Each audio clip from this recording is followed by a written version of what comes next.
Hello, everyone. We are Negative Maps, and we are finishing up our reading of Bergsonism.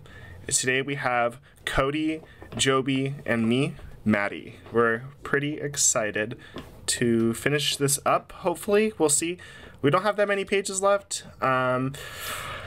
But yeah, this is a challenging text, so we might take a moment to get through it. And that's fine. That's fine, right? That's fine. Plenty more time to shoot the shit about it. Yeah, yeah. The best part of the book, right, is talking about it. Yeah, just kind of delaying our process through it just a little bit, It's a productive procrastination. Yes. Yeah. I fucking hate reading. Yeah. If I could read books without having to read books, I'd be fucking minted. Yeah, you know, in like The Good Place where Michael, whenever he wants to read a book, or Janet, they're like, oh, well, I just like kind of look at it for a few seconds and then I've retained everything and I have a perfect understanding of it. That's kind of the AI level of reading comprehension that we should strive for. I mean, honestly, if you could absorb information through osmosis, then those fucking piles of books by my bed must make me 200 IQ, because... We need to get us a couple of Neuralinks. Yeah. In the game Stray, where you play as a cat, one of the peculiar things about that game is that the robots that you meet all have like stacks and stacks of books near their beds and in their apartments. And it's just like a thing. They robots just really like to read. They just like me, for real. Oh, yeah, that's awesome. I like that. I think they would, right? If you were gonna have robots, you'd want them to fucking read so that they can have a goddamn conversation with you. Jesus, are we on? We always rediscover the law's common. Yep. Yeah, that's after right. the green dots. Oh man. Yeah. I'm fucking. So I'm egging to go. Let's first review this the diagram one more time that comes right before it. I think it might help kind of at least situate where we left off. I don't know if y'all are cool with that. Yeah, it's fine with me. Are you able to rotate your PDF? Yep. Nice. Already one step ahead. Yeah. Nice. So basically, right. It's cut off a little bit on the. It's cut off. Cut off a little bit. I could zoom out. Maybe that'll fix it. Oh my god, that's not helping. There we go. Okay. Basically, right. We have the memory duration composite as the kind of starter point. This is very much a Spinozan style kind of diagramming of a creative expression coming from a monism, and then diverging into these separate different tendencies. And Cody, remember you were asking earlier about like the contraction relaxation thing. I think we kind of actually get that diagrammed a little bit clearly here. So the expansion, relaxation, or the kind of matter of extension, right? This is the kind of the world of matter and where kind of science kind of stuff comes from, right? Deleuze writes the different worlds, and in each world the types of matter that appear as the many external and internal obstacles that life must avoid. So it's interesting here too, because it's not necessarily a dualism in the strict sense, at least in my understanding, because I think it still implies that matter is not something that is fixed, right? Whereas like maybe like a Cartesian kind of dualism would pose that as kind of a fixed kind of thing. And then contraction, we have the basic, like, this is basically from creative evolution of the diverting tendencies of the chlorophyllous function and the animal nervous system function, where in kind of a battalion way, plants are like tiny explosives, right, that gather up all of the solar energy and basically can discharge it into the animals which consume them, right? And animals are kind of this more pure expenditure of energy. That's why they're always needing to eat more and more and more. It's because animals are constantly expending energy. And you kind of keep this going down the line until you get towards more human stuff with the exteriorization of, let's say, and domination of matter and conversion and understanding of life. So I think where Bergson kind of sees humans is in this last kind of crossroads. But I think the important thing, right, is that humans still retain all of the aspects of the former, even though the plant part, right, it's still kind of, it seems like that we wouldn't have this element of plantness in ourselves, right? But that's not true, because we still come from this similar like life contraction bit, and there still is that part where, like, we still do have to kind of retain solar energy, just not in the same kind of way. I don't know if I've seen people who do butthole sunning, you know what I mean? So I'm pretty sure they understand a thing or two about they get it. They get it.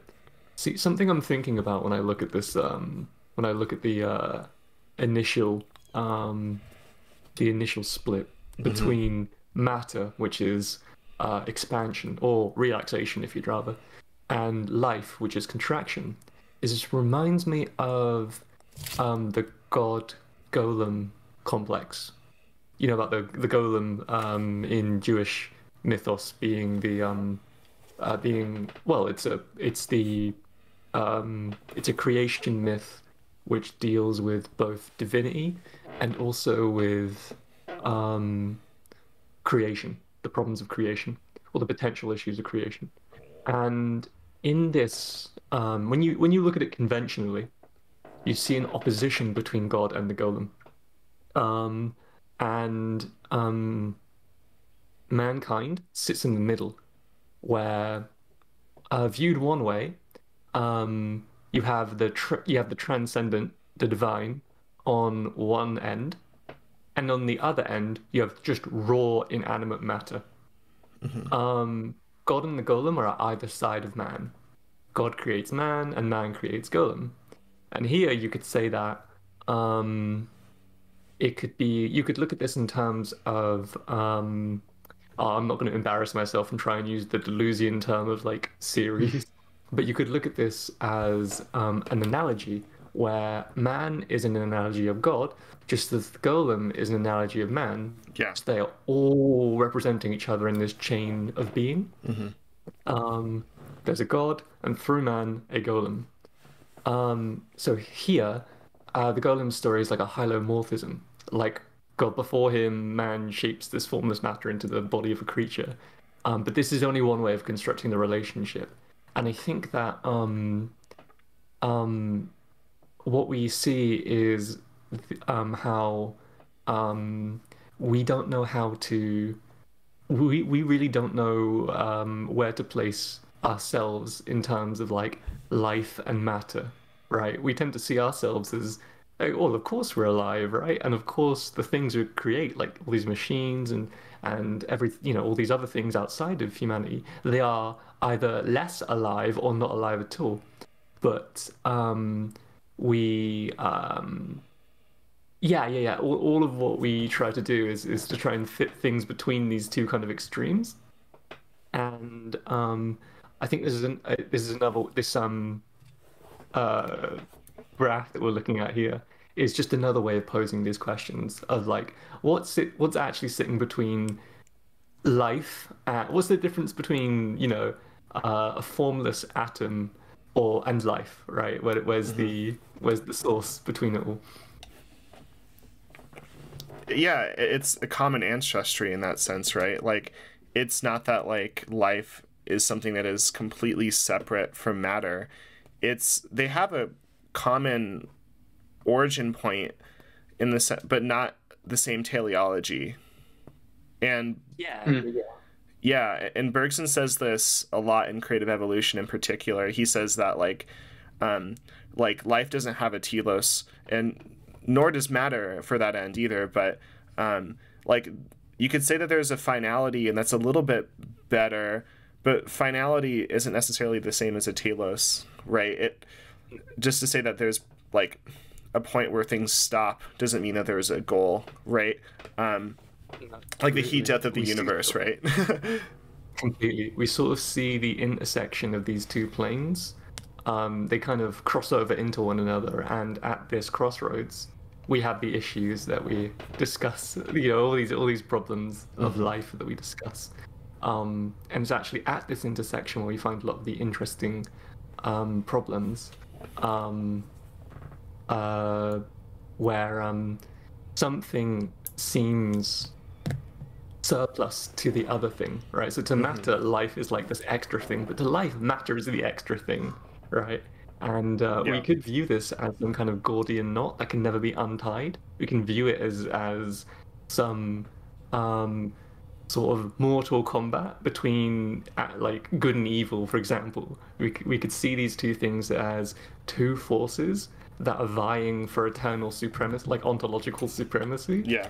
Or we can see them as just contiguous with one another, right? Yes. One runs into the other, which runs into the former, which runs into the latter, and so on, right?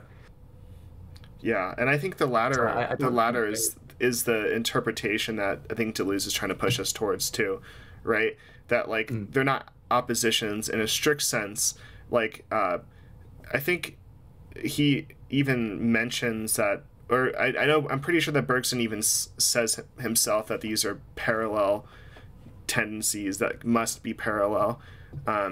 Yeah, the yin and the yang, right? Yeah, and You see, sorry to interrupt you, but you see, like, I think this is the difference between sort of absolute materialism, which tries to start with just matter and not concern itself with life at all, and just work itself up with matter and data and and its antithesis is vitalism, right? Which is what I know Bergson for.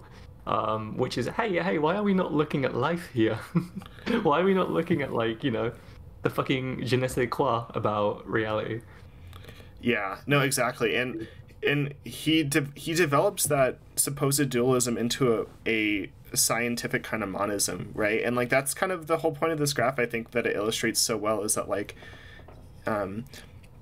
it's not that like they're oppositional and like completely like separate or like two different worlds. They're immanent within the same world, right? And you can't you need both. You need the study of metaphysics and physics. Absolutely, these are not two separate worlds. These are two separate worlds in the same world. Yes. Even messier, right? It's this. I won't go too far into this because I'll start talking about like robots and automatons and cybernetics. So I'll try and limit myself pretty heavily. But what we find fascinating, what fascinates us at the moment is we see a world that wants to separate these two beings. We want to separate intelligence, right? There's intelligence, then there's artificial intelligence, right? We tend to want to put limits onto things that that sort of muddy our divine claim, our claim to divinity. And so what fascinates us with human mechanics is this automaton, which is supposedly supposed to represent us. We see the automaton as the analogy of man, and we fascinate ourselves with like chess computers who can achieve these like incredible feats where all of a sudden these robots are now playing games with us. That, you know, we're engaging in play with these things, and so the machine becomes an equivalent of man, not just a product of like labor, but an equivalent being on the same scale. Or at the very least, we hope that our sort of divine claim is not upset by developments in that category. And And if the machine is the equivalent of man, the machine then appropriates themselves to um, they appropriate themselves to mankind in the unity of this sort of functional process. But then we start talking about fucking simulacra, and I don't want to talk about that. Yeah, no, Absolutely. You're right. You're right that it does raise some interesting questions when it comes to like not just animals and plants, right? But like that's where cyber-Bergsonism can kind of take us to the next part, right?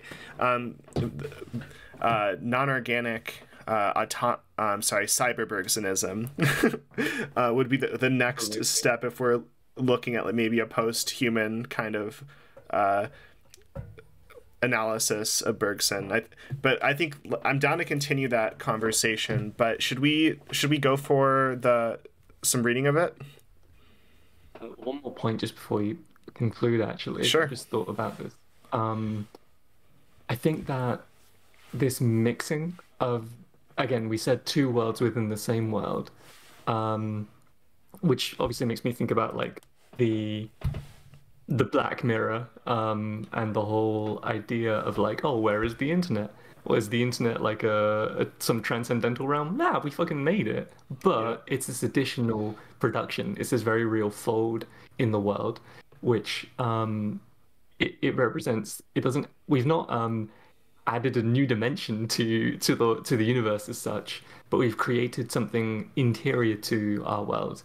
And and I think this goes to show how there is no longer this kind of promise of transcendence. There is only projection. We can only make models of models. We can only anticipate the real. And I think anticipation of the real leaves no more room for any kind of fictional anticipation. I think I'm taking this from it's one of Baudrillard's works. I think it's Simulacra and Simulation. There's no longer any space for fictional interpretation. There is only theory fiction. There is only the anticipation of the real that we must all engage within. So I think that's a good place to stop. Yeah, that's awesome. I think the connection of Baudrillard is pretty sweet. Fuck, I flipped it the wrong way. Dang it. Okay, let's. Okay. I can never not talk about Baudrillard for someone who's barely read any Baudrillard. You know what? We should do a Baudrillard reading soon. I think that'd be fun as heck. We read Lacan first. Do some Lacan, do some Marx. Otherwise, it's just like I mean, people do just read without it, and they do fine. But I mean, this is a personal autistic thing. If we're going to read Baudrillard, we've got to do just a little bit of Lacan. I think we've got enough now. Talking to Cave Wire all the time. Yeah, who wants to read? Yo, Puggy! I don't mind starting. You want to I know, Jobee, you have a wonderful reading voice, so you're also welcome to start. Yeah. I mean, we'll save the best till last then. Okay, yeah, I'll go for it. All right. Do you want to take it paragraph by paragraph? Sure. We'll take turns. Yeah, that sounds fine. Sure. Okay. Do we do rock, paper, scissors? Who wants to go first? I'll start and you can follow up. So. Sure. Okay. We always rediscover the laws common to these lines of actualization or of differentiation. There is a correlation between life and matter, between expansion, détente, and contraction, which shows the coexistence of their respective degrees in the virtual whole and their essential relativity in the process of actualization. Each line of life is related to a type of matter that is not merely an external environment, but in terms of which the living being manufactures a body, a form for itself, in the Kantian way. This is why living being in relation to matter appears primary as the stating of a problem, and the capacity to solve problems. The construction of an eye, for an example, is primarily the solution to a problem posed in terms of light. And each time we will say that the solution was as good as it could have been, given the ways which the problem was stated, and the means that the living being had at its disposal to solve it. It is in this way that if we compare a similar instinct in various species, we ought not to say that it is more or less complete, more or less perfected, but that it is as perfect as it can be in varying degrees. I'm gonna make a note here. Sorry to interrupt you. Something which this reminds me of is how living beings are the sexual reproductive organs of the world. So like human beings are just the sexual organs of nature. And so is all life. By which I mean we can only reproduce what our environment has made possible. Yeah. We can only ever have, and Bergson literally just said it. We have the construction of the eye can only evolve in response to its environmental stresses. Yeah. This doesn't mean that the eye was it just means that the eye, as in the like visual eye, not the personal eye, could only ever be there as a result of like this environment in the first place. So the environment always already presupposes potential like creative evolution. Yeah. We don't have everything at our disposal. We only have what we know, which is such a very narrow slice of reality. What's so radical about this too is right, like whereas like someone like Leibniz would say that like we live in the most perfect of all universes, right? And like he kind of deduces that from the monadology. But what Bergson's doing a little bit differently here from Leibniz is by saying like it's as good as of a solution as was posed by the specific problem to a varying degree, right? What that's saying that's different, right, is it wasn't like this already kind of perfect construction prior to the fact. It's this creative evolution is constantly happening, right? And because life operates by a kind of problematic, right, trying to kind of adapt and solve problems that are posed by the natural world, right, by bodies running into problems, right, is they find life itself is kind of autopoetic in that way of finding its own solutions and creating its own solutions to the problems that are posed by the world, which I think is decidedly different than something that was created before the fact, right? That was already perfect to begin with. But it also gives credence to God, in the sense that a lot of the orthodox readings of deities in general, including gods, they say, you know, oh, God created the world and then inhabited it with people, and people could only come about as a result of this perfect environment, which is actually quite true in a sense, where if you read it through these terms, it does it lends credence to those beliefs, albeit from a different angle, because it more or less is true in that sense that sure, we are a perfect response to the environment, insofar as the environment couldn't not possibly have made us, otherwise we wouldn't be here. No, that's a good point. And I think that the main difference probably would come, I think Jack, just to sum in what I think Jack would say in response to that is Jack, of course, being the resident Bergsonian that we always talk about, but who is not always here with us. The open versus closed religion, right? That was one of Bergson's really important essays. And right, I think like what we're saying probably falls more along the lines of an open, dynamic religion, as opposed to one that is kind of closed and teleological. But yeah, no, I agree. Let's try to get through a few more pages. Okay, are y'all cool if I keep reading? Cool. It is nevertheless clear that each vital solution is not itself a success. By dividing the animal in two, arthropods and vertebrates, we have not taken into account the two other directions, incoderms and mollusks. Thank you. I'm not going to try to say it again. Which are a setback for the elan vital. Everything takes place as though living beings themselves also stated false problems for themselves in which they are at risk losing their way. Moreover, if every solution is a relative success in relation to the condition of the problem or the environment, it is still a relative setback in relation to the movement that invents it. Life as movement alienates itself in the material form that it creates by actualizing itself, by differentiating itself. It loses contact with the rest of itself. Every species is thus in arrest of movement. It could not be said that the living being turns on itself and closes itself. It cannot be otherwise, since the whole is only virtual, dividing itself by being acted out.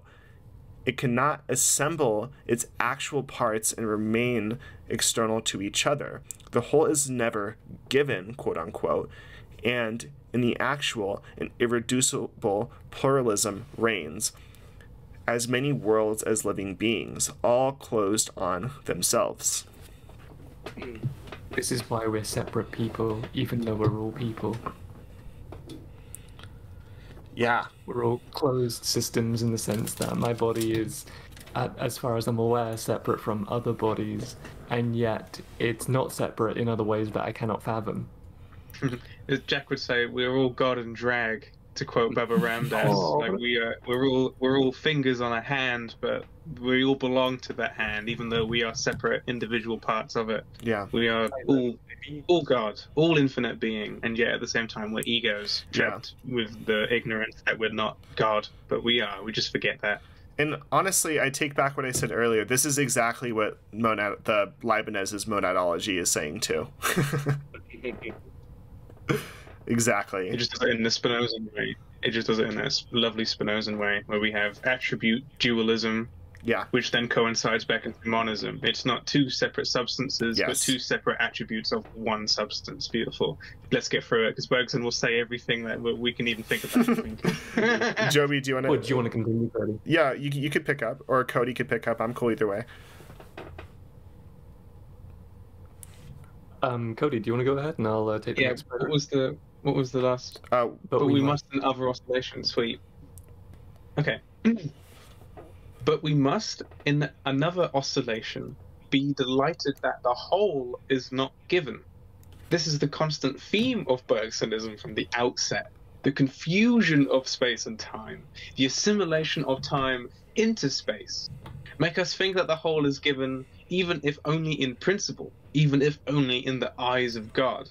And this is the mistake that is common to mechanism and to finalism. The former assumes that everything is calculable in terms of a state. The latter, that everything is determinable in terms of a program. In any event, time is only there now as a screen that hides the eternal from us, or that shows us successively what a god or a superhuman intelligence would see in a single glance. Now, this illusion is inevitable as soon as we spatialize time. Indeed, in space, it is sufficient to have a dimension supplementary to those where a phenomenon happens for the movement in the course of happening to appear to us as a ready-made form. If we consider time as a fourth dimension of space, Einstein, this fourth dimension will thus be assumed to contain all the possible forms of the universe as a whole. And movement in space, as well as flowing in time, will now only be appearances linked to the three dimensions. But the fact that real space has only three dimensions, that time is not a dimension of space, really means this. There is an efficacity, a positivity of time that is identical to a hesitation of things, and in this way, to the creation in the world.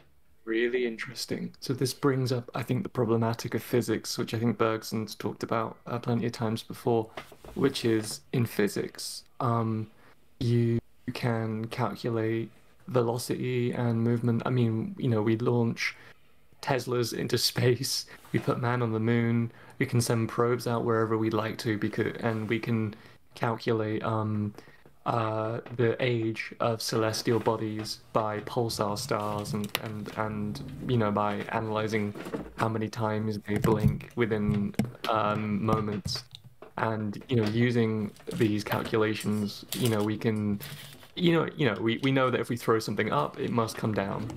But this is really interesting because this is the problem with gravity, where we don't actually understand gravity to be a natural force in the same way as we understand other things to be physical forces. We just understand how to talk around gravity using math. With physics, when you have the given conditions of a movement, you can calculate its trajectory. But also within physics, theoretically, if time would move backwards, you'd also be able to calculate how that thing would exactly move backwards. But we know time only moves one way. But physics doesn't care that time moves one way. Physics tells you time can move in any direction it wants to. You can calculate and plot anything along the graph. But obviously, in our experiences as human beings, with our understanding of the world and of time only moving in one direction, physics kind of sells us on this beautiful lie, where if we only look at matter and we only look at the movement of matter, then time almost seems irrelevant to it. Yeah. But I think there's a nice graph, I think, an image I've seen at some point of, I think we've posted it before, and maybe we could find it again, of it's like, this is your life now, and this is the one singular path your life has taken, but from any moment you read this, you could go in any direction. Our lives could take any twists and turns, right? It's not as if our lives are predetermined. And this is where the conversations surrounding creativity start to spring to life. But yeah, I think it's kind of beautiful to talk about this hesitation of things, as if things could only ever become themselves, but we don't know what becoming really is at the moment. Yeah, we don't know. We've got no idea. I mean, physics gives us time in terms of space. When they say time moves, they're talking about spatialized time. Yeah. They can't talk about time in itself. As soon as they try, it's just they give you clocks again. They give you planets again. They give you Newton's Principia Mathematica, which is all about forces and bodies and gravity. But we're trying to move on from Newton. Yeah, thank you, Newton, but created new problems. That's what the space-time block and special relativity kind of brings us to, I think, is that what Einstein, the big debate between Einstein and Bergson, right, is that Einstein saw space and time being a composite in the sense that they can't be separated from one another, and that almost that time itself was a little bit irrelevant in a sense, right? Because you can't even have because two different observers observing the quote-unquote same phenomena can't agree on a universal kind of sense of time, right? Einstein basically concludes from that not that time is different, right? But that almost time is irrelevant in that sense, that we can kind of only really plot these kind of spatialized, we can only really understand time in terms of these spatialized kind of mathematical formulae, I guess, is the way to put it. Yeah. And general relativity or special relativity. But relative to what? And space. Bergson agrees. That's the thing that's interesting, is Bergson's not disagreeing. Bergson agrees with especially the premise that that time is heterogeneous, in the sense that the two observers are going to have a different understanding phenomenologically of a singular event. But I think at least my understanding, and maybe a Bergsonian head could maybe correct me, and I'm happy for that, is that difference is actually taken very seriously, and instead of like kind of being collapsible back into like this supposed reliant and observable spatial element, it's to actually conclude and take seriously the metaphysics of heterogeneous time. Absolutely. I won't talk about this for too long, but for a long time in the human experience, for human history, since probably, I'd say, before the Industrial Revolution, time and space have existed in relatively separate spheres. But ever since we introduced acceleration into the human experience with mechanical movement in terms of like train engines and all this stuff, you know, if you with the invention of the train and the steam engine being a big breakthrough in breaking down time and space, at least in terms of the human appreciation of them, you sort of break them down from their relatively separate spheres and kind of blend the two.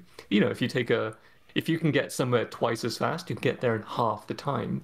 And so all of these time-saving measures have kind of at least muddied our perceptions of space and time, in the sense that what we're capable of doing right now is we're not able to be in the same room, the three of us, right now. But we've more or less compressed time to the degree where, yeah, we're basically here, right? We're basically right here, able to communicate with each other right now. And this is, again, another technological mediation, which has allowed us to kind of break down time and space and invalidate one for the other. Or rather, we've been able to spatialize time or temporalize space, whichever one you prefer. But that's something we're able to do right now because of the advent of like technology. And you know, there's all sorts of time-saving mechanisms that modern society are really fond of, like instant noodles, for example, right? I know I had an adult friend of mine complain at some point when I was a kid, like, why do so many people eat frozen meals? Why are so many people trying to like save time preparing meals? Like, what are you saving this time for? You know? And yeah, that always stuck with me when I was young. I was like, yeah, what are we trying to save time for? Anyway, I'm just going to boil the kettle and make a pot noodle for like the 7th dinner in a row. It's because the Stouffer's mac and cheese is delicious, and this is now an this is an advertisement. Please sponsor us. Stouffer's mac and cheese, the Deleuzian mac and cheese. Hello Fresh have completely broken down the sacred spaces of time and space. I can continue this next paragraph if you like. Yes, please. Okay. It's clear that there is a whole of duration, but this whole is virtual. It's actualized according to divergent lines, but these lines do not form a whole on their own account and do not even resemble what they actualize. If the choice is between mechanism and finalism, then finalism is preferable, providing that it is corrected in two ways.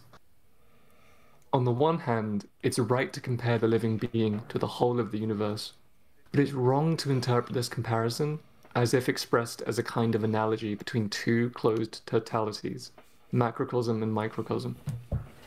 The finality of the living being exists only insofar as it's essentially open onto a totality that is itself open. Finality is external, or it is nothing at all. It is thus the whole classical comparison that takes on another meaning. It is not the whole that closes like an organism, it is the organism that opens onto a whole, like this virtual whole. You're welcome to keep reading if you'd like. Sure. The only thing this reminds me of is how the entire environment kind of acts like a nervous system. Yes. And we sort of see nature as this infinite resource for human determination. It's one of the reasons why there's a kind of oh shit, there's a quote actually. I got it. It's right next to me somewhere. Let me just grab it really quickly. I think it was Marshall McLuhan that points out the attempt to become a closed system includes a freezing out of stimuli. And it was this essay on boroughs that McLuhan's writing about, and he says, and this is a chunky quote, he says, during the process of digestion of the old environment, man finds it expedient to anesthetize himself as much as possible. He pays as little attention to the actions of the environment as the patient heeds the surgeon's scalpel. The gulping or swallowing of nature by the machine was attended by a complete change of the ground rules of both the sensory ratios of the individual nervous system and the patterns of the social world. And here's the thing that really reminded me. Today, when the environment has become nothing more than an extension of the entire mesh of the nervous system, anesthesia numbs our bodies into hydraulic jacks. Yeah, I just wanted to bring that one up. I can continue if you like. Yeah, it was a great quote. But yeah, I'm down. Thank you. On the other hand, there is a proof of finality to the extent that we discover similar actualizations, identical structures, or apparatuses on divergent lines. For example, the eye in the mollusk and in the vertebrae. The example will be all the more significant the further apart the lines are, and the more the organ that is similar is obtained by dissimilar means. We see here how, in the process of actualization, the very category of resemblance finds itself subordinated to that of divergence, difference, or differentiation. While actual forms or products can resemble each other, the movements of production do not resemble each other, nor do the products resemble the virtuality that they embody. And this is why actualization, differentiation, are a genuine creation. The whole must create the divergent lines, according to which it is actualized, and the dissimilar means that it utilizes on each line. There is finality, because life does not operate without directions. But there is no goal, because these directions do not pre-exist ready-made, and are themselves created along with the act that runs through them. Each line of actualization corresponds to a virtual level, but each time it must invent the figure of this correspondence and create the means for the development of that which was only enveloped in order to distinguish that which was confused. God, I love that so much. Okay. It's so good. That last paragraph is so good. Yeah. Okay, I think we've kind of spoken on a lot of the stuff that was said here before, so I'm down to keep reading, because I think we only literally have a few more pages. I can pick up a paragraph, and then Cody, and then Jobee. Let's just keep that order, because I think it's a good order. Duration, life, is in principle, indrot, memory, in principle, consciousness, in principle, freedom, in principle, quote-unquote, means virtually. The whole question, quid facti, is knowing under what conditions duration becomes, in fact, consciousness of self, how life actually accedes to a memory and freedom of fact.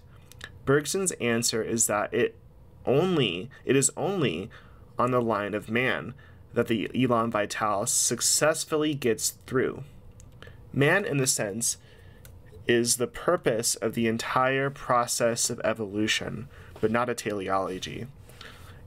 It could be said that in man, and only in man, the actual becomes adequate to the virtual.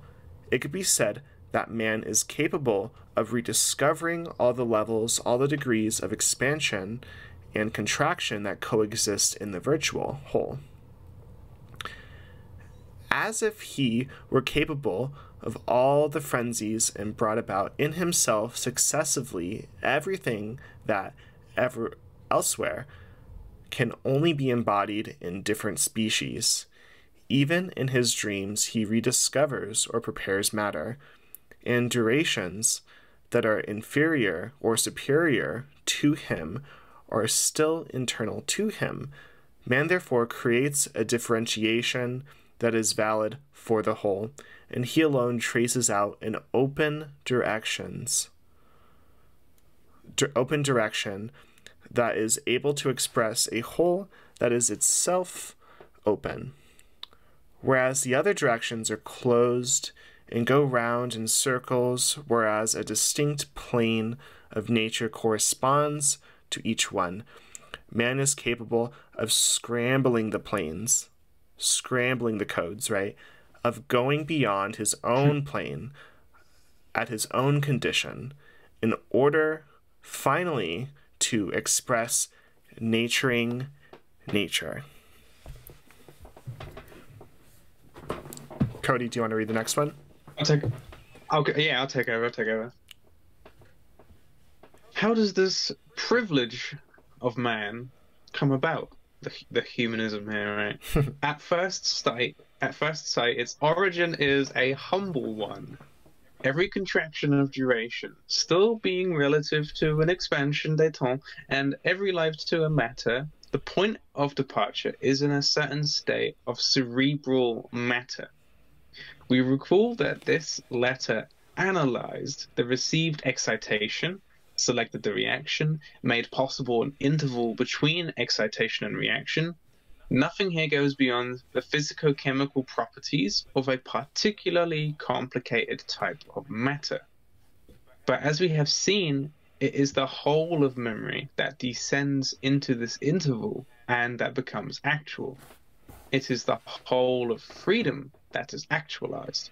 On man's line of differentiation, the élan vital was able to use matter to create an instrument of freedom, to make a machine which should triumph over mechanism, to use the determinism of nature to pass through the meshes of the net which this very determinism had spread. Freedom had precisely this physical sense, to detonate an explosive, to use it for more and more powerful movements. Shall we continue? Yeah, I can go ahead. But where does this starting point seem to lead? To perception, and also to a utilitarian memory, since useful recollections are actualized in the cerebral interval, and to intelligence as the organ of domination and utilitization of matter.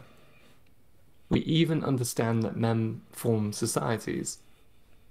It is not that society is solely or essentially intelligent. From the outset, human societies undoubtedly imply a certain intelligent comprehension of needs and a certain rational organization of activities. They are also formed and only subsist through irrational or even absurd factors. Take, for example, obligation. It has no rational ground. Each particular obligation is conventional and can border on the absurd. The only thing that is grounded is the obligation to have obligations, the whole of obligation. And it is not grounded in reason, but in a requirement of nature, in a kind of virtual instinct, that is, on a counterpart that nature produces in the reasonable being in order to compensate for the partiality of his intelligence. Each line of differentiation, being exclusive, seeks to recapture by its own means the advantages of the other line. Thus, in their separation, instinct and intelligence are such that the one produces an ersatz of intelligence, and the other an equivalent of instinct. This is the storytelling function. Virtual instinct, creator of gods, inventor of religions, that is, of fictitious representations which will stand up to the representation of the real and which will succeed, by the intermediary of intelligence itself, in thwarting intellectual work. And as in the case of obligation, each god is contingent or even absurd, but what is natural, necessary, and grounded is having gods. It's the pantheon of gods. In short, sociability in the human sense can only exist in intelligent beings, but it's not grounded on their intelligence. Social life is immanent to intelligence. It begins with it, but does not derive from it. Hence our problem appears to have become more complicated instead of being solved. For if we consider intelligence and sociability, both in their complementary and in their difference, nothing yet justifies man's privilege. The societies that he forms are no less closed than animal species. They form part of a plan of nature, as much as animal species and societies. And man goes round and round in circles in a society just as much as the species do in theirs, or ants in their domain. Nothing here seems to be capable of giving man the previously mentioned exceptional opening, as the power of going beyond his plane and his condition. Unless this kind of play of intelligence and of society, this small interval between the two, is itself a decisive factor, the small intercerebral interval has already made intelligence possible and the actualization of a memory useful. Moreover, thanks to it, the body imitates the whole life of the mind, and we were able, with a leap, to place ourselves in the pure past. We must find ourselves before another intercerebral interval between intelligence itself and society. It is not this hesitation of the intelligence that we will be able to imitate the superior hesitation of things in duration, and that will allow man with a leap to break the circle of closed societies. At first sight, the answer is no. For if intelligence hesitates and if something rebels, it is primarily in the name of an egotism that it seeks to preserve against social requirements. And while society makes itself obeyed, it is still thanks to the storytelling function which persuades the intelligence that it is in the interest to confirm the social obligation. We therefore seem to be constantly sent back from one term to another, but everything changes when something appears in the interval.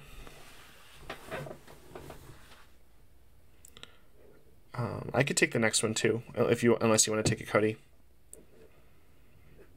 Yeah, I was just going to say, get ready to now read Stirner through Deleuze and Bergson. That's what he will do here. He's using ground in the same way Stirner would use spectre or phantasm. This is going to be fun. This is going to be great. Yeah, I'll happy take this. Mm-hmm. But everything changes when something appears in the interval, right? Yeah.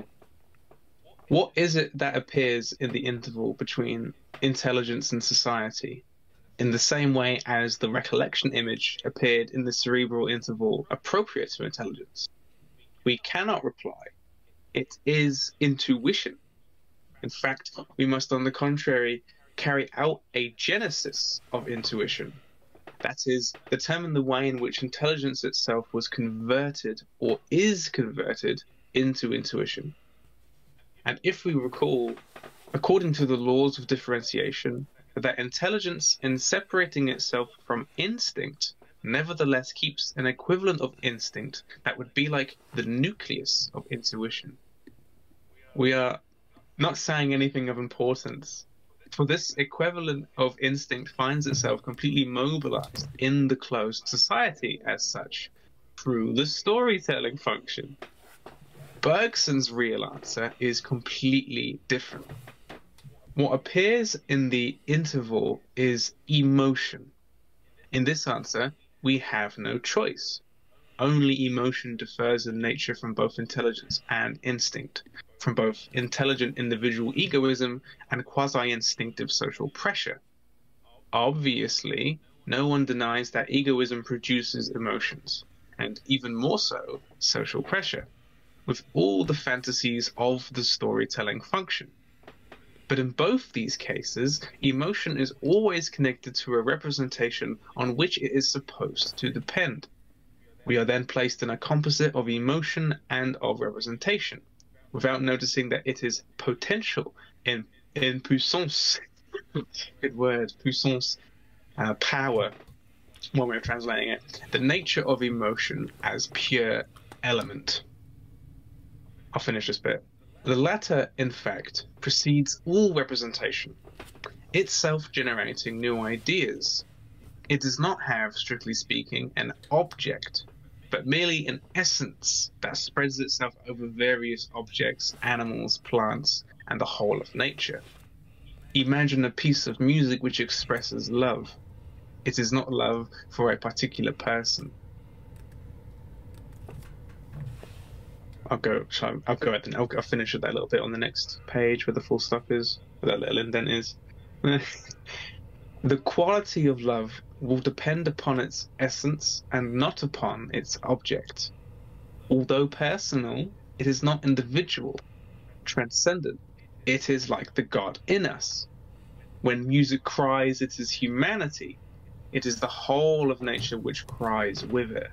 Truly speaking, it does not introduce these feelings in us. This is the Spinozan way of getting out of emotion. It's another self-conscious level. It introduces us rather into them, like the passers-by that might be nudged in a dance. In short, emotion is creative, first because it expresses the whole of creation, then because it creates the work in which it is expressed, and finally because it communicates a little of this creativity to spectators or hearers. Nice. Real nice. It is nice. I think it's you, Jobee. The little interval. Yeah. The little interval between the pressure of society and the resistance of intelligence defines the variability appropriate to human societies. Now, by means of this interval, something extraordinary is produced or embodied. Creative emotion. This no longer has anything to do with the pressures of society, nor with the disputes of the individual. It no longer has anything to do with an individual who contests or even invents, nor with a society that constrains, that persuades, or even tells stories.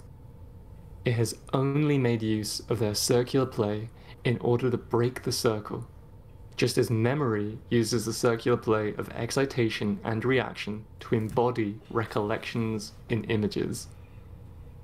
And what is this creative emotion, if not precisely a cosmic memory that actualizes all the levels at the same time, that liberates man from the plane or the level that is proper to him, in order to make him a creator, adequate to the whole movement of creation?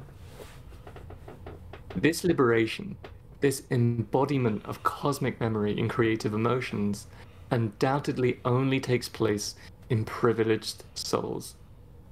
It leaps from one soul to another, every now and then, crossing closed deserts.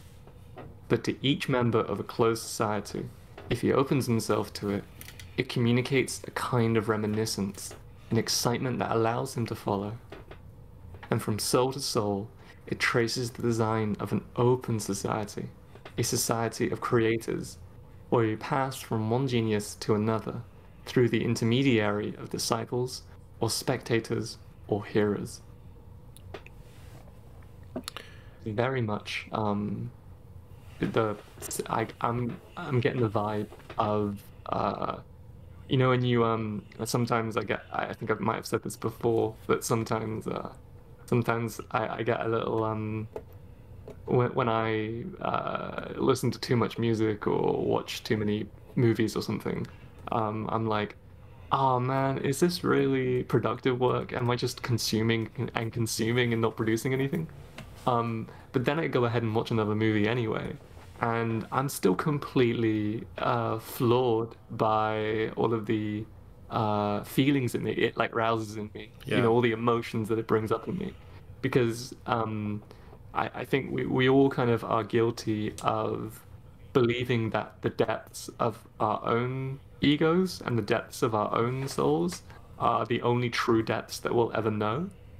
But then when we open ourselves up to other people's creative works, we tend to find that they touch on us in ways that we wouldn't have been able to do ourselves. You know, I struggle to make myself cry on command, but movies easily summon tears in me.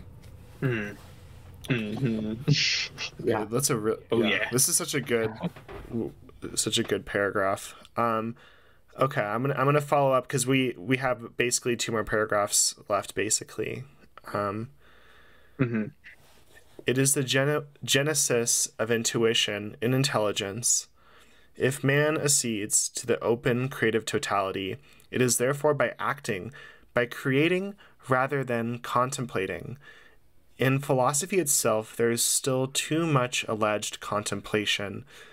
Everything happens as if intelligence were already imbued with emotion, thus with intuition, but not sufficiently so far creating in conformity to this emotion.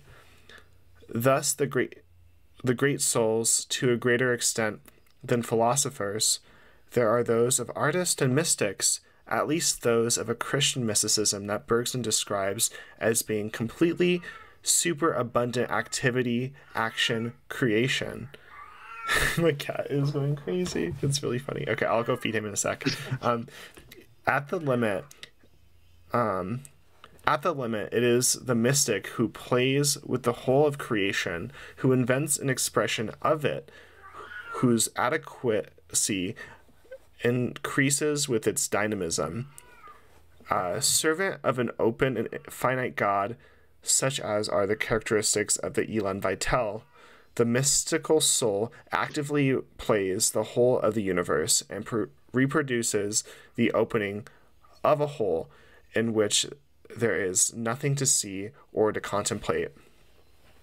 Already motivated by emotions, the philosopher extracted the lines that dividing up the composites given in experience. He prolonged the outline to the beyond the turn. He showed in the distance the virtual point at which they all meet. Everything happens as if that which remained indeterminate in philosophical intuition gained a new kind of determination in mystical intuition, as though the properly philosophical probability extended itself into mystical certainty. God, that's an awesome line. Undoubtedly, philosophy can only consider the mystical soul from the outside and from the point of view of its lines of probability, but it's precisely the existence of mysticism that gives a higher probability to this final transmutation into certainty, and also gives, as it were, an envelope or a limit to all aspects of this method. Okay, I'm gonna go feed my cat. I'll be right back. Take your time.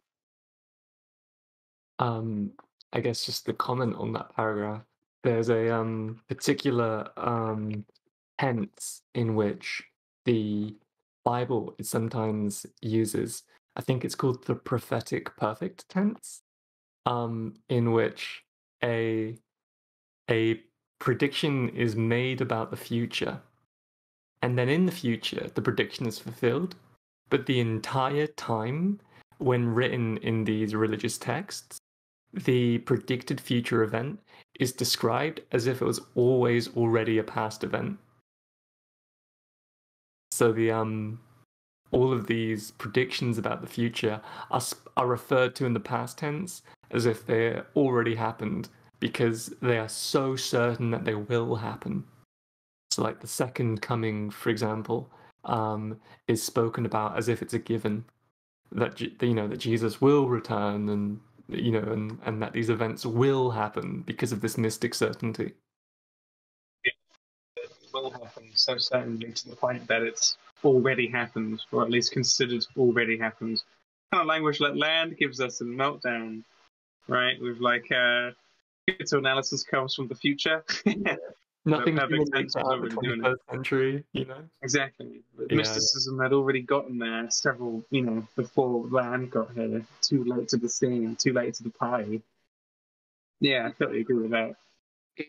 Absolutely. I mean, it's kind of beautiful to try to extend the present into the future. I think this is one of the reasons why sci-fi is always evergreen to me. Because all sci-fi tries to do is take a line of flight from the current moment into it draws from this rich nexus of immanence and just propels fictions into the future. But as we already know, there is no more room for fictional interpretation anymore. Everything is just a virtual interpretation. I like that they've contrasted. I think we did this. I can't remember when we spoke about this at some point recently. We just talked about how the philosophers aren't the people that do things; they're just the people that kind of allow us to work out what it is that we can do. Which means that those is good saying if you can either be the one who becomes aware of possibility, who finds those virtual lines of flights, but the people who actually do them. In Audrey 2 is fantastic text, Becoming Insurrection Part 2. The conversation that they pull up is between Socrates and someone who argues, well, what's the point of philosophy? If you want something done, you go to a tradesman, you go to someone skilled. If you want a house built, you go to a house builder, an architect. If you want someone to row a boat, you go get someone that can actually do that. So what's the point in ever going to the philosopher? But he's saying instead of someone like the tradesman, someone skilled, Deleuze is saying that the contrary to a philosopher is an artist or a mystic, which is quite strange. It's quite a strange way of going about it. It's like two different options. You can be mystical and philosophical in that sense. You can be an artist and philosophical in that sense, which they'll develop much more in What is Philosophy with Guattari. They'll quote this directly. They'll say, lines of flight are produced by philosophers, artists, and mystics. Well, this was so straightforward. That's really good that you bring up What is Philosophy, because I was thinking of something slightly different from what you just brought up, but on the same kind of vein. Their critique of contemplation, right? They're very critical of philosophy as contemplation and What is Philosophy as well. And you can kind of see Deleuze almost prefiguring the claim of like that philosophy is the creation of concepts, which is like kind of one of the main but not only thing in What is Philosophy. I think it's precisely this kind of Nietzschean element of philosophy, right? It's that philosophy isn't something to be discovered, which is what contemplation presupposes. And I think that's the main critique that they say, right? It's not we don't have to contemplate this ready-made kind of thing. This is also what in Marx as well, in the sense of like that critique isn't something that just contemplates the world and understands what it is. It is something that is active and destructive and creative in the world that tries to bring about something new, right? So communism, whenever we think of communism, isn't something that is like the teleological endpoint, like in like Marxist Leninism or something, right? It's an active becoming that transforms the world, and that transforms material itself. I think this is why we see in the neo-Marxist texts of someone like Guy Debord, who uses Marxist terminology, but themselves are not trying to instantiate like a communist utopia. They're just using the terminology in order to summon the same beautiful imagery. When talking about a dictatorship of the proletariat, I'm sure Guy Debord isn't he's not being ironic with it. He's not being tongue-in-cheek about it.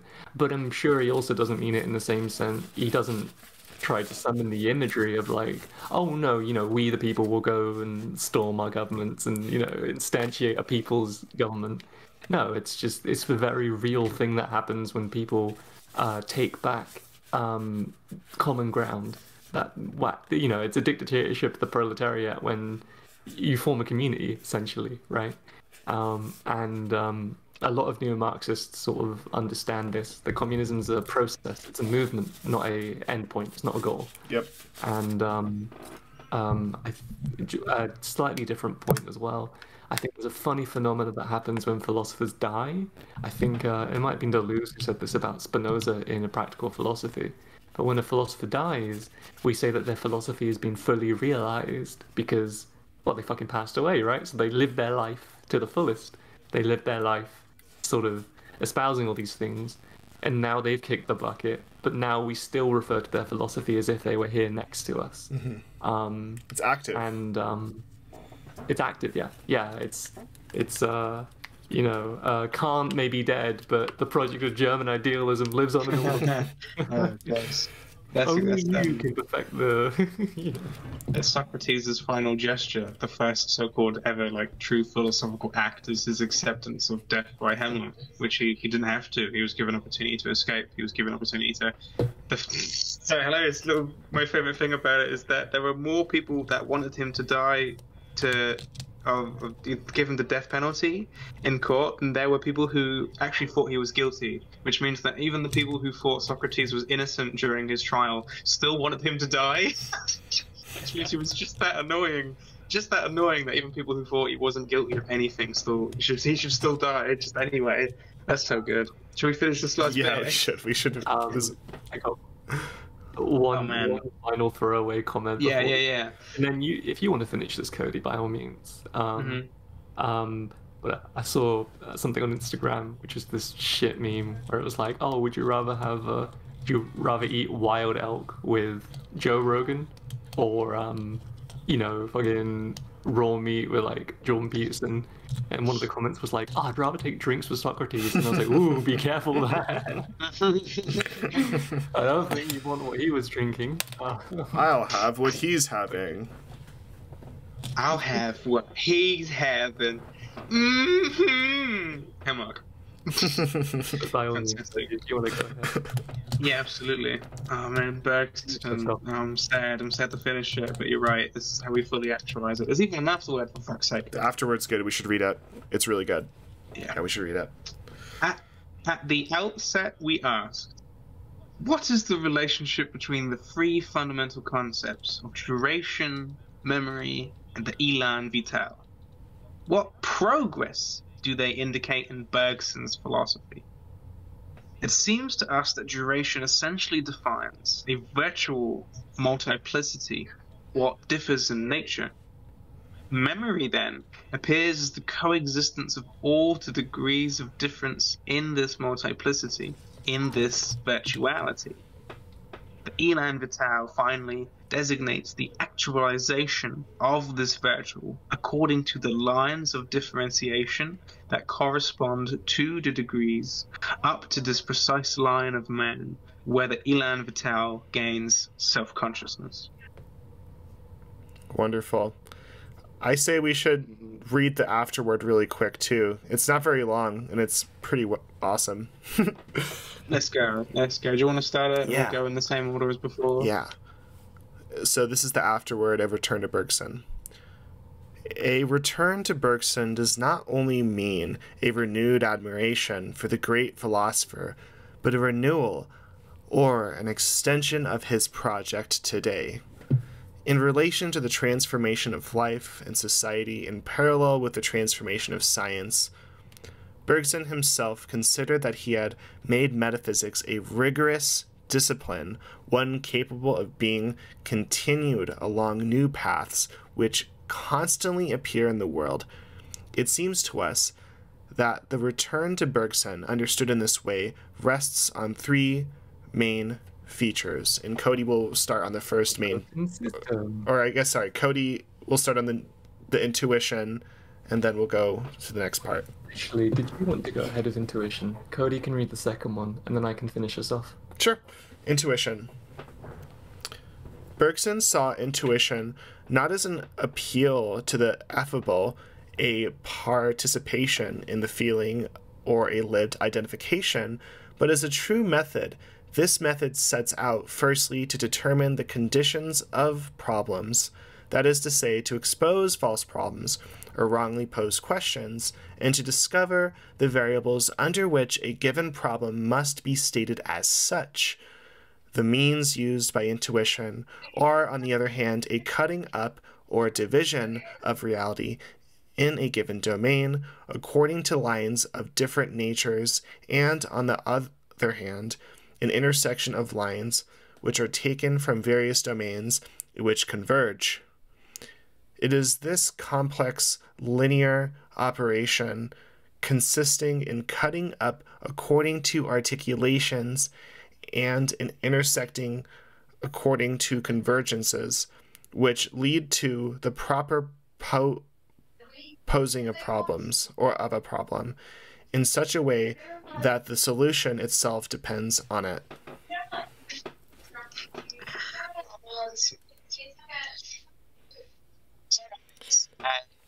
Metaphysics. Bergson did not merely criticize science as if it went no further than space, the solid, the immobile. Rather, he thought that the absolute has two halves to which science and metaphysics correspond. Thought divides into two paths in a single impetus, one toward matter, its bodies and movements, and the other towards spirit, its qualities and changes. Thus, from antiquity, just as physics related movement to privileged positions and moments, metaphysics constituted transcendent, eternal forms from which these positions derive. But modern science begins, on the contrary, when movement is related to any instant whatever. It demands a new metaphysics which now only takes into account imminent and constantly varying durations. For Bergson, duration becomes the metaphysical correlate of modern science. He, of course, wrote a book, Duration and Simultaneity, in which he considered Einstein's relativity. This book led to so much misunderstanding because it was thought that Bergson was seeking to refute or correct Einstein, while in fact he wanted, by means of the new feature of duration, to give the theory of relativity the metaphysics it lacked. Please read Notes for Nomads, Bergson and Einstein for further details. And in this masterpiece, Matter and Memory, Bergson draws from a scientific conception of the brain to which he himself made important contributions, the requirements of the new metaphysic of memory. For Bergson, science is never reductionist, but on the contrary demands a metaphysics, without which it would remain abstract, deprived of meaning or intuition. To continue Bergson's project today means, for example, to constitute a metaphysical image of thought corresponding to the new lines, openings, traces, leaps, dynamisms, discovered by a molecular biology of the brain, new linkings and relinkings in thought. Multiplicities. From time and free will onward, Bergson defines duration as a multiplicity, a type of multiplicity. This is a strange word, since it makes the multiple no longer an adjective, but a genuine noun. Thus, he exposes the traditional theme of the one and the multiple as a false problem. The origin of the word, multiplicity or variety, is physico-mathematical, deriving from Riemann. It's difficult to believe that Bergson was not aware of the scientific origin of the term and the novelty of its metaphysical use. Bergson moves towards a distinction between two major types of multiplicities, the one discrete or discontinuous, and the other continuous, the one spatial and the other temporal, the one actual, the other virtual. This is a fundamental theme of the encounter with Einstein. Once again, Bergson intends to give multiplicities the metaphysics which their scientific treatment demands. This is perhaps one of the least appreciated aspects of his thought, the constitution of a logic of multiplicities. To rediscover Bergson is to follow or carry forward his approach in these three directions. It should be noted that these three themes are also found in phenomenology, intuition as method, philosophy as rigorous science, and the new logic as theory of multiplicities. It's true that these notions are understood very differently in the two cases. There is nevertheless a possible convergence, as can be seen in psychiatry, where Bergsonism inspired the works of Minkowski, Le Temps Vécu. You speak French, Cody. How do you say that one? I don't speak French. What the hell? I just do an accent and pray. Do you make it, baby? Le Temps Vécu, I would say, if I was French. Let's brush over that one. Inspired the works of Minkowski, and in phenomenology, those of Binswanger, Les Cas Suzanne Aubin. Yeah, that's it. There we go. In his explorations of space-time in psychoses. Bergsonism makes possible a whole pathology of duration. In an outstanding article on paramnesia, false recognition, Bergson invokes metaphysics to show how a memory is not constituted after present perception, but is strictly contemporaneous with it. Since at each instant duration divides into two simultaneous tendencies, one of which goes towards the future, and the other falls back into the past.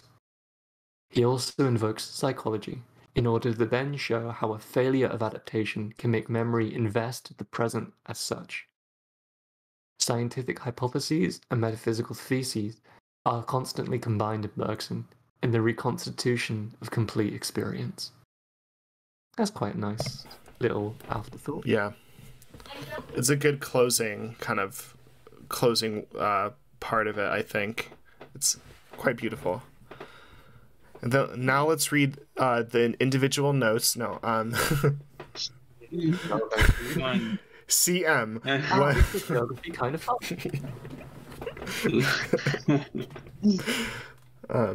So we're at about an hour and 20 minutes. So let's try to get some closing kind of thoughts. What are your scary? Very difficult to wrap up my thoughts on this book, to be honest. It's been a bit of we've come back to it over time, and so I think this text, at least in my experience of the text, is very much scattered. But that's kind of fun in a way, because I know that, as with most texts of this nature, I'm going to discover it and then rediscover it, and then, there's always a really recursive nature to reading these sorts of texts. So I'm excited to see how Bergson crops up in my thinking in the future. I know it was a very long-winded way of saying nothing, but yeah. Oh, it's true. They say, what is the body without organs of a book, right? It's not a sacred, you don't just grab it, you read it, and you're done with it. It's alongside with you the whole time. You'd never, ever put it down. At least physically you might, but psychically, never. Bergson's there alongside us. That's what you just said before. He had to die in order for him to be alongside us the whole time as a Force ghost. Like when Anakin and Ben Kenobi and Master Yoda are all there at Anakin's funeral, right? I think they added Anakin in after the prequels, actually, depending on what edition. I'm talking about Star Wars now, for fuck's sake. So, Maty, do you want to say anything? Take over, please. I thought that was a good kind of closing thought, but I guess I'll just kind of reiterate what y'all are saying, that I think the point of Bergsonism is to see what we can do with it. And honestly, I think that so much of this text you can see throughout the rest of Deleuze, and then also later Deleuze and Guattari's work together, right? I mean, we've already seen multiple kind of you could say hyperstitions or foreshadowings, more likely, right? We see the foreshadowing to a critique of contemplation. I think we see kind of how they can make use of Bergsonism and creative evolution in the Becoming Animal plateau. We can see I think Bergsonism is also latent in a lot of the theory of nomadology as well. Nomadology, I would say, is a Bergsonism, or vice versa, right? And I think that's one of my favorite things about visiting these early history of philosophy texts from Deleuze, is that a lot of what Deleuze is doing is basically laying the groundwork for himself to later take a lot further, and frankly a lot wackier directions. And yeah, this text is so challenging though, and I'm surprised we were able to get through so much of it without the help of our friend Jack. But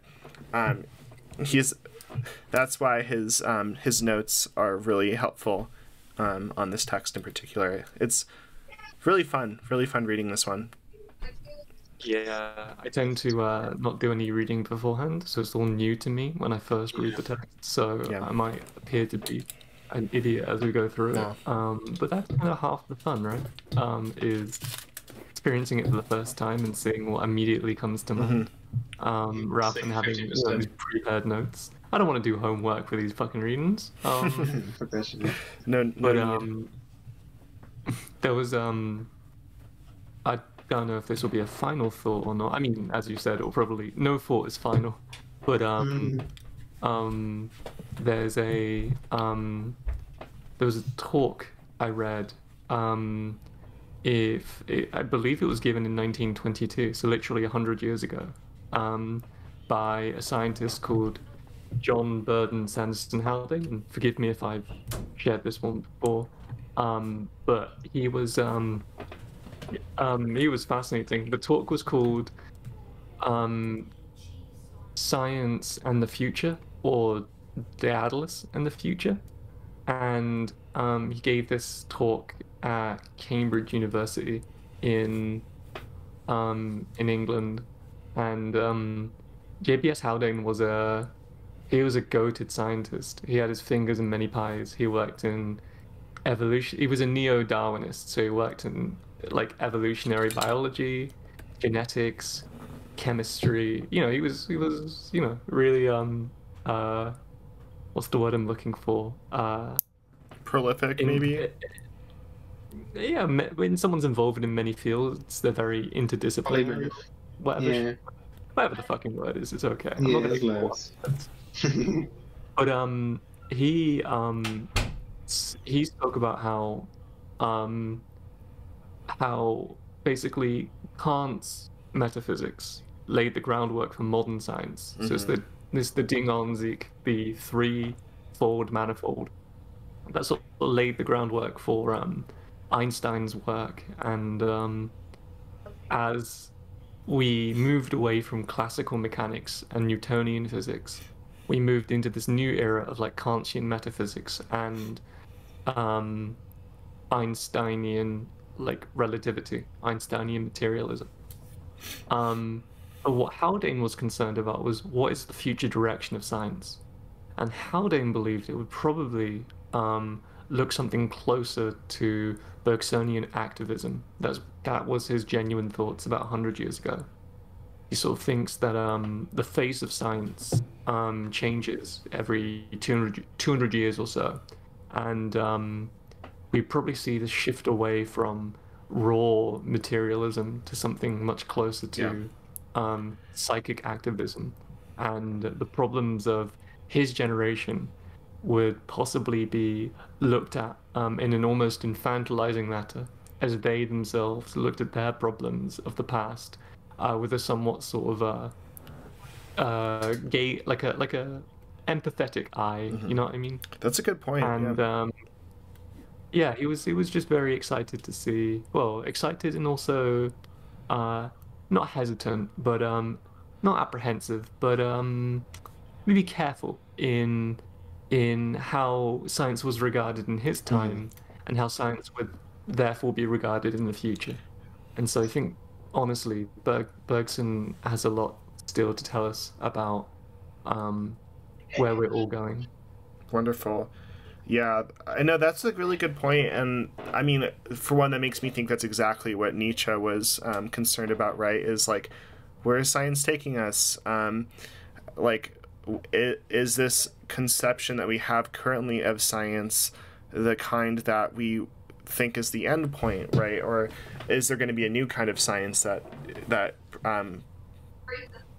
we move past, right? Or move to, and yeah, like you see a lot of kind of newer conceptions that don't necessarily rely on Bergson because, funny enough, Bergson has not kept a name for himself like these other philosophers that we love so much.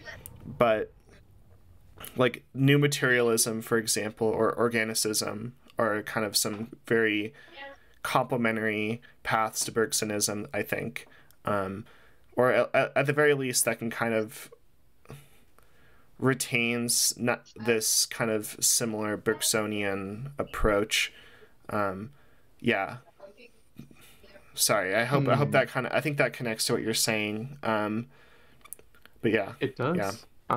It sort of reminds me of I saw something on Nick Land's Twitter, which was this crazy American flag, which had this very, very psychedelic sort of all the stripes converge into a circle and all the stars refract like endlessly as if it's one of those mirror tricks. Wicked. And he commented saying something along the lines of, yeah, these are all the hyperstitional meta-Americas which Americans have never not pledged allegiance to. Yeah. The very face of America itself is changing and changing and changing. You know, the flag itself changes and changes and updates every time a new state is added. And yeah, people have got to be aware that change happens and it happens fast, and it doesn't stop coming. It don't stop coming, and it don't stop coming, and it don't stop coming. Today's cultural mythological equivalent of Daedalus in the future, which this comes up in your Bioshock essay script for the right. I remember reading this from what you've written, Jobee. But I believe today's cultural mythological equivalent is Jurassic Park, because now whenever we ever think about we now it's no longer a new thing to us culturally to think, oh man, can science go too far? Because every time anyone ever goes, can science go too far? We can always go, yes, don't artificially bring back dinosaurs and put them in a park where people can view them, because it ultimately always goes wrong. So it's almost like this isn't new for us, at least. It's quite fun. Steven Spielberg has made it so that this fantastic carefulness about science is now kind of unconsciously ingrained into all of us. Like, none of us can imagine a world where Jurassic Park didn't happen, and we aren't all super mega cautious about where science could accidentally go if it isn't backed up by at least a good metaphysics or a scientist who's not seen Jurassic Park, which would be dangerous, so dangerous. That's my final bit. That's my end. Jurassic Park. Okay. I love reading this. I do too. I don't think I have any other comments. I think that the Jurassic Park is a good kind of place to end it. So yeah, so Bergsonism is basically an anti-Jurassic Parkism. So that's our closing. Yeah. Yeah, he would never do that. He would never have done that. He would be there to stop it all happening. Bergson would invent a time machine. He didn't say the magic word. Bergsonism. Dead again. Yeah. Bergson would kill the dinosaurs. Sorry. Bergson killed the dinosaurs. That's the name of this episode. Oh my god, this was great. I'm going to read this again at some point. This is one of my favourite books, I think, easily, just from reading the last chapter and the first chapter again. This is so good. It was so good to read it together. It's a shame Jack wasn't here, but maybe we're better off without him. You know, maybe we can do so much more when Jack's not here, because otherwise we'd always be appealing to authority and too afraid to say anything for ourselves without proper guidance of the father who knows it all. The being's supposed to know. Jack F, okay? I hope he's proud. Yeah, I mean... He's called Mr. Jack F because he missed all the fucking...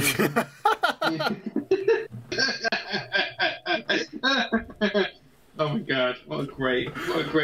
This whole episode was dedicated to Jack. I think he got the most references out of anyone ever. I hope he watches this. I can't wait for him to see this. Oh my god. So, yeah, thank you all for reading this with me. And together, being able to do this together makes it so much more fun, so much more enjoyable. Yeah. And possible. Jack is the duration that's here with us in spirit. Okay, let's not drag this on any longer. I'm going to end the recording. Thank you, everyone. So guys, thank you.